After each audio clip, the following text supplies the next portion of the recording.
जैसे जैसे कंपटीशन का लेवल बढ़ता जा रहा है वैसे वैसे और डिफिकल्ट क्वेश्चंस पूछे जाने लगे हैं।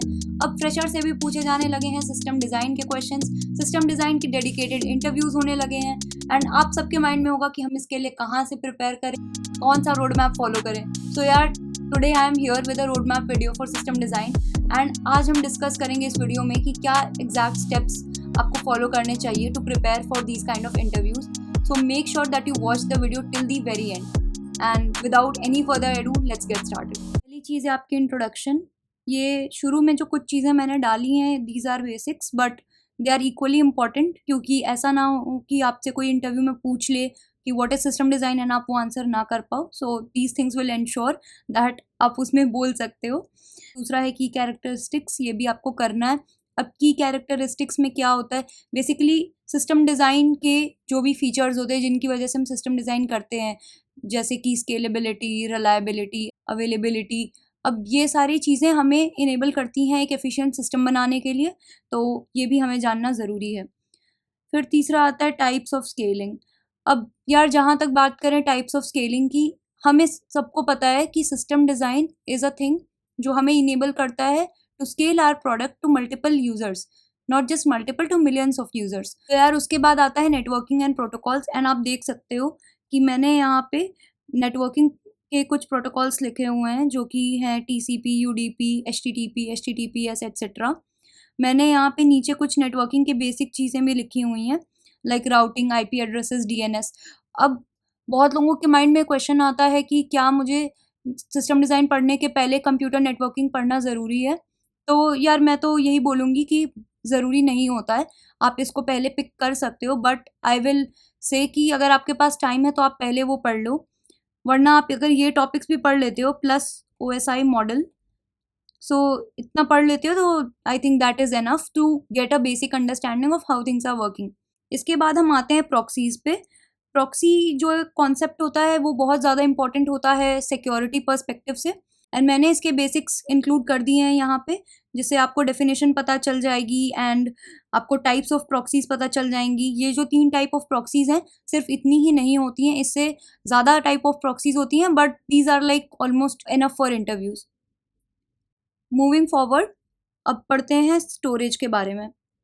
सो स्टोरेज एक इम्पॉर्टेंट टॉपिक हो जाता है जब आप अपने सॉफ्टवेयर को स्केल कर रहे हो। सारे आपके पास यूज़र्स हो गए, आप वो डेटा कैसे स्टोर कर रहे हो, आप कैसे इंश्योर कर रहे हो कि वो डेटा का लॉस ना हो। कोई भी आपके पास बैकअप मैकेनिज्म होना चाहिए या कोई भी सिंगल पॉइंट ऑफ फेलियर नहीं होना चाहिए। सो आपका डेटा किस टाइप का है, आपको पता होना चाहिए कि इसके लिए बेस्ट डेटाबेस कौन सा रहेगा। तो मैंने यहाँ पे जो भी चीज़ें डाल रखी हैं these will make sure that आप अपने सिस्टम में स्टोरेज बहुत एफिशिएंटली हैंडल कर सको। Now coming to what is caching. तो यार कैशिंग भी एक मैकेनिज्म होता है जो हम यूज़ करते हैं ताकि हम अपने डेटा को फास्ट क्वेरी कर सकें, एंड इसके बारे में आप पढ़ सकते हो। यहाँ पे मैंने लिंक्स डाल रखी हैं, आप बेसिक्स पढ़ सकते हो कैशिंग की, और हम कैसे कैश इनवैलिडेशन करते हैं, CDN क्या होता है, ये सारी चीज़ें आप पढ़ सकते हो इसमें। उसके बाद आता है load balancing. What is load balancing? तो यार आपको पता है कि हमारे पास बहुत सारे सर्वर्स होते हैं एंड बहुत सारे रिक्वेस्ट आते हैं। तो लेट्स से कि हमारे पास ऐसे रिक्वेस्ट आ रही हैं एंड ये हमारे पास सर्वर्स हैं। We need a load balancer जो कि हमारी रिक्वेस्ट को उन सर्वर्स तक पहुंचाए बेसिकली। तो इस वजह से हमें लोड बैलेंसिंग जानना ज़रूरी है, क्योंकि हम किसी एक सर्वर को ओवर बर्डन नहीं कर सकते, इस पर ढेर सारा लोड नहीं बढ़ा सकते, ना हम किसी सर्वर को अंडर यूटिलाइज कर सकते हैं। तो ये जानना बहुत ज़रूरी हो जाता है हमारे लिए कि हम अपने लोड को कैसे इवनली डिस्ट्रीब्यूट करते हैं, और ये भी इंश्योर करते हैं कि अगर हमारा कोई सर्वर अनएक्सपेक्टेडली क्रैश कर जाता है या हमें कोई नया सर्वर ऐड करना है तो भी हमारा ये लोड बैलेंसर काम करे। So this is all about load balancing and आप उनके एल्गोरिदम्स पढ़ सकते हो। लोड बैलेंसर की बहुत सारी डिफरेंट एल्गोरिदम्स होती हैं जिससे हम अपनी लोड बैलेंसिंग की टेक्निक्स या स्ट्रैटेजीज़ को करते हैं हैंडल। के बाद आ जाता है cap theorem. So cap theorem is like the most important, बहुत सारे इंटरव्यूज़ में इसके बारे में पूछा जाता है। तो यार अब हमने जब कैप थ्योरम तक कवर कर लिया है तो उसके बाद आते हैं कुछ मेट्रिक्स जो हमें ध्यान में रखने हैं to make an efficient system. जैसे कि हमारा आ जाता है लेटेंसी, थ्रूपुट, अवेलेबिलिटी और फॉल्ट टॉलरेंस। तो यार ये जो सारी चीज़ें हैं ये बहुत ज़्यादा ध्यान में रखनी होती हैं हमें। हम चाहेंगे कि हमारा सिस्टम की लेटेंसी जो है वो लो हो, हमारा थ्रूपुट हाई हो, हमारी एफिशिएंसी हाई हो। तो ये सारे जो टर्म्स हैं इनकी आपको क्लैरिटी होनी चाहिए, क्योंकि हर सिस्टम डिज़ाइन इंटरव्यू में आपको इन्हीं टर्म्स के थ्रू एक्सप्लेन करना पड़ेगा कि क्यों जो आप सोल्यूशन दे रहे हैं वो एक्चुअली एक वर्किंग सोल्यूशन है और वो एक एफिशिएंट सोल्यूशन है। यार इसके बाद वाला जो पॉइंट है, calculation of memory required and expected traffic, यार ये बहुत ज़्यादा इंपॉर्टेंट होता है, क्योंकि जब हमें कोई भी इंटरव्यू में मिलता है क्वेश्चन जैसे कि डिज़ाइन ऊबर या डिज़ाइन ट्विटर, तो हमारे माइंड में तुरंत कैलकुलेशन होनी चाहिए कि यार ट्विटर है मतलब कितने यूज़र्स होंगे, या अगर मैं अपने डिस्ट्रिक्ट लेवल का कोई ऐप बना रही हूँ तो उसमें कितने यूज़र्स होंगे, क्योंकि उन्हीं यूज़र्स से हमें समझ में आएगा कि हम उनसे क्या क्या डेटा ले रहे हैं, वो कितने जीबी का डेटा होगा, या उससे उनसे हम कितना ट्रैफिक एक्सपेक्ट कर सकते हैं, कितनी रिक्वेस्ट पर मिनट या पर सेकेंड एक्सपेक्ट कर सकते हैं। Basically every single thing we will know if we know how to calculate our statistics properly. तो ये भी बहुत इंपॉर्टेंट है। मैंने इसमें एक आर्टिकल का लिंक दिया हुआ है जिसको पढ़ के आप समझ सकोगे कि कैसे मुझे ये सारी चीज़ें एस्टिमेट करनी है। So now that the fundamentals are clear and आपको ये भी समझ में आ गया कि कैसे आप एस्टिमेट कर सकते हो मेमोरी रिक्वायर्ड, ट्रैफिक, बैंडविड्थ, कैसे आप अपने सिस्टम को डिफाइन कर सकते हो कि हाँ मेरा सिस्टम एक एफिशिएंट सिस्टम है। उसके बाद यार अब आती हैं कुछ मिसलेनियस चीज़ें जो मैंने डाल रखी हैं। अब ये जो सारी चीज़ें हैं ना, they are like a good to have.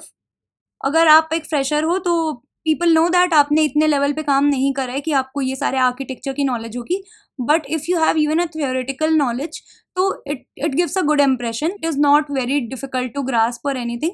तो आई वुड सजेस्ट कि आप ये सारी चीज़ें पढ़ लो, क्योंकि ये बहुत ज़्यादा यूज़ होती हैं इंडस्ट्री में। तो यार अब हम आते हैं सिस्टम डिज़ाइन प्रैक्टिस पे। मैंने यहाँ पे कुछ एग्जांपल्स डाल रखे हैं जिनको आप ज़रूर से प्रैक्टिस कर लेना, बिकॉज ये जो भी एग्जांपल्स मैंने यहाँ डाल रखे हैं ये most widely asked interview questions हैं। एंड जब आप इनके आर्टिकल्स पढ़ लोगे तो आपको एक आइडिया लग जाएगा कि आपको अपना आंसर, अपना जो भी सोल्यूशन है वो कैसे प्रेजेंट करना है। आपको एक अंडरस्टैंडिंग बन जाएगी कि कैसे सिनेरियो में आप कैसा आर्किटेक्चर यूज़ करोगे, एंड जो रीयूजेबल कंपोनेंट्स हैं आप उनको आइडेंटिफाई कर सकोगे कि अगर ये सिचुएशन आएगी तो I can use this way of explaining और this way of forming my architecture. That was all about today's video. I'll add the link of this roadmap in my description. And that's all for today. I hope you liked it. And if you did, please take a moment to subscribe to my YouTube channel, as it adds a lot of motivation. I prepared a similar video before regarding how you can enter DevOps as a fresher. Go check that out too. I will see you in the next one. Bye bye.